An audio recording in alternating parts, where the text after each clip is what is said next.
Good evening, everyone. Welcome to the Top 5 News. I'm Joe Pelayo with your fast track to the stories shaking the world today. We've got 5 minutes and 5 stories and zero fluff from Capitol Hill shakeups to swampy new destinations, detention centers. Let's dive in. Joe Pelayo. The Trump administration has made a bold push to gut the Department of Education. And yesterday, Education Secretary Linda McMahon announced plans to offload key offices like elementary, secondary, and post-secondary education into the Labor Department. And other programs of the Native American programs head to the interior. It's all part of a Project 2025 blueprint to shrink federal bureaucracy and pump more cash straight into the classrooms. Critics, including teachers and unions and Democrats, are crying foul, saying it's an illegal sidestep of Congress that could gut student protections and equal access. Last night, Donald Trump hosted a formal black tie event at the White House. You're going to wonder what I'm laughing about, but you'll see here in a minute. And to rally support for these reforms. And some of the exciting VIP guests included Miss Piggy. I think somebody put that in there for me to read that. Did you see the Miss Piggy videos? So apparently Trump was on Air Force One, and he already had one run-in with a fake news reporter, and there was another one kind of acting up. And so he told her basically, he called her Piggy. He said, "We don't want to hear from you, Piggy." And it'll probably come out at the end of the day, Peggy, but that was all making the rounds. And then, of course, the internet meme army went to work, and all you saw on the internet yesterday was Miss Piggy, Miss Piggy memes, and that's just crazy. Somebody wrote in my script here at Miss Piggy, and I like it. That's good. I'll get you back when I'm back from vacation. By the way, I'll be on vacation the next just 2 days. I'll be back Monday. Going to go to California, visit my mom and my brother, and got a number of clients there and some friends, and just take a little quick getaway. But we'll be back here on Monday. In the meantime, the dinner that Donald Trump had not Miss Piggy, but had Elon Musk showed up. The Crown Prince, of course, was there. Cristiano, the soccer great, some say the greatest soccer player of all time, or footballer. Okay, if I don't say that, all the European folks will tell me I got it wrong. Cristiano, all due respect to Pele, maybe the best soccer player of all time. Other high-profile figures were there from entertainment and tech and business and royalty. Sources say the evening featured lively discussions, innovative education tech, and puppet-based learning programs, with Miss Piggy reportedly stealing the show by advocating for more glamorous school curricula. I'm just reading what they put in here. Legal battles are brewing, folks, but will this dismantle or delay the education department? So did you know, you probably know, the math and science grades for our team, for America, is below the midway point for any other country.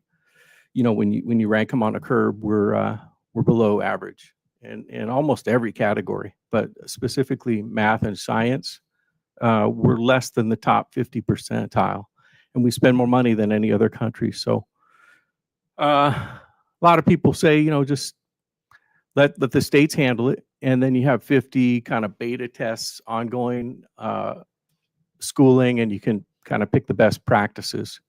It's kind of a common thing used in business. Often, if you have a large company that's not working, sometimes they'll break it into different silos. Maybe it's a good thing for the education, but anyway, something that's is happening now, and they're going to change the education department. Story 2 today: justice for the Epstein victims? ? Congress just slammed the door wide open. They've announced in a vote of 427 to 1, they passed the Epstein Files, and it's been passed also by the Senate.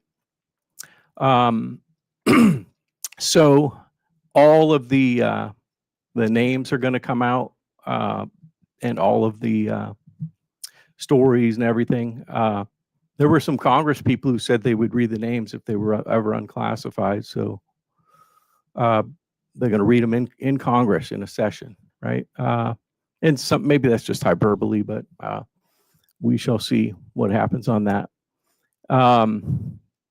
Protests outside the Capitol from some of the survivors of that, and pleading for an end to the politicization and the promised transparency. Well, there it is. So it's on the president's desk or signed by now. And expect some high-profile names, and truth can't hide forever. We shall see what happens there. Story 3 takes us deep into the Florida swamps. The Alligator Island, Alcatraz, is officially open for business. It's the massive migrant detention center at the old Dade-Collier Airport in the Everglades, funded by FEMA to the tune of hundreds of millions of dollars. Started taking its first customers, detainees, this week. Dubbed by AG James Uthmeier for the gators and the pythons that make the escape a nightmare. It boasts 3,000 beds, razor wire, 200 cameras. Trump and Governor DeSantis hailed it as a deportation machine win, but activists slam it as a cruel, eco-damaging, fragile wetlands.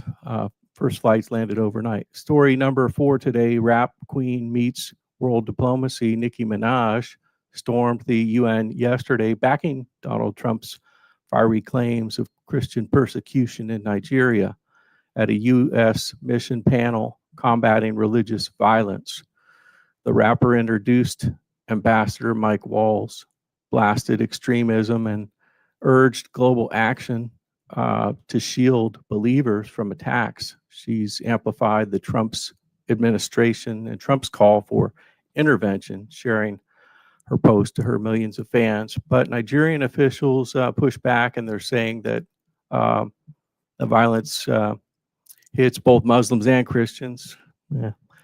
Over, and it's a fight not over just faith, but other things as well, supposedly from the Nigerian side. Well, Minaj says it's about Christians and justice, and she's not backing down.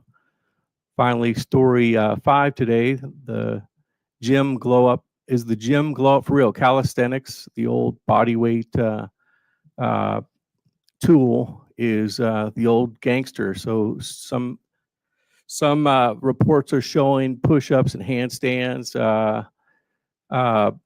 people ditching their gyms for the doorbells and those old door frames. Did you have a door frame in one of your families where you did the pull-up bars, you know? And experts say that it's a killer for strength, cardio, and accessibility. Fitness expert Sean Keogh recommends and says that for 75% of us, it can provide an excellent exercise tool, just using your body weight for planks and squats, and build real muscle. What do you think? You need the gym? You need the other people around to encourage you? You need the gym scene, the music, the other folks, the environment?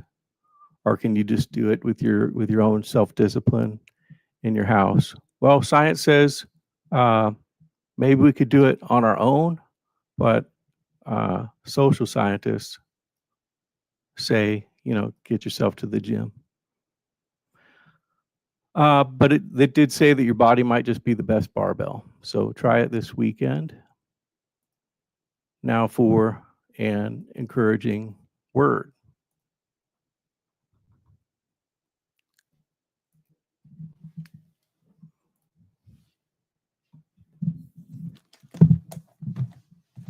Get you a word.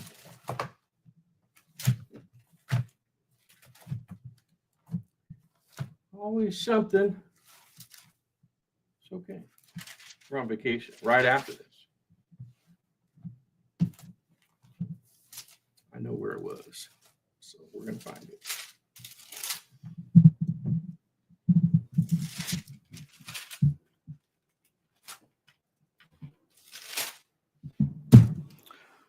Refuse good advice and watch your plans fail, but take good counsel and watch your plans succeed. Congenial conversation, what a pleasure. The right word at the right time, beautiful. Life ascends to new heights for the thoughtful. Thank you for tuning in to the Top 5 News today. I will see you here on Monday. We'll be off tomorrow. I'm going to post an interview that I did with Don Beebe talking about the news, and I'll post some back issues, but we'll be back here live Monday at 5 o'clock Eastern. Take care, everybody. Keep the pace. Thanks for tuning in today. See you Monday.